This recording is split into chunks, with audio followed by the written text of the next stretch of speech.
जुगरे भी कमिनी धंदामूलक कामर चाहिदा।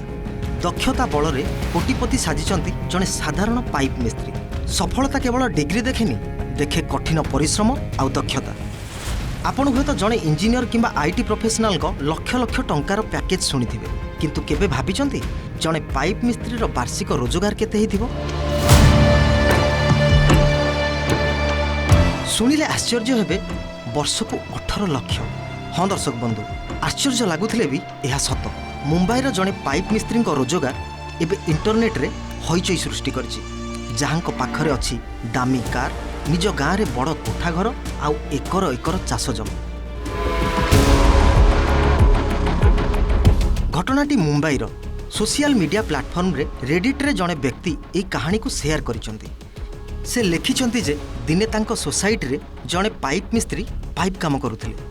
कथा प्रसंग से जितेबाला पाइप मिस्त्री को तांको रोजगार विषय में पचारे से जहाँ उत्तर देले ताहा सुनी से व्यक्ति निज भाग्य को निंदिबा आरंभ कले।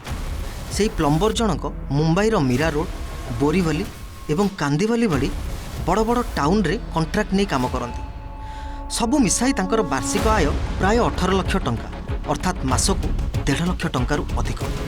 केवल रोजगार नुहे, यही व्यक्ति जीवनशैली कौनसी कॉर्पोरेट ऑफिसर कम नुहे। से केवल सहर रे जे रोजगार करी रही जाय नाहंती, बरं निज गाँव में एक विराट घर तैयारी करने सह बहु परिमाणर चाष जमी किनिचंती।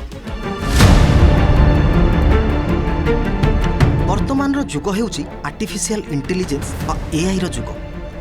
अनेक कॉर्पोरेट चाकरी उपरे विपद थिला बेले शारीरिक परिश्रम आउ दक्षता भित्तिक कामर कौनसी क्राइसिस केबे भी हेबो नाही।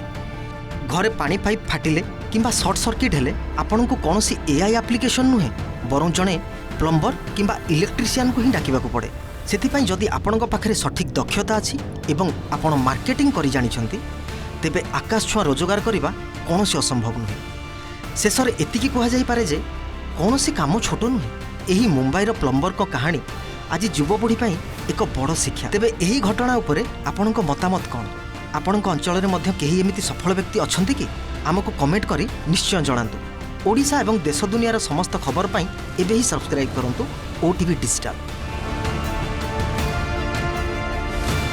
Bureau report OTV.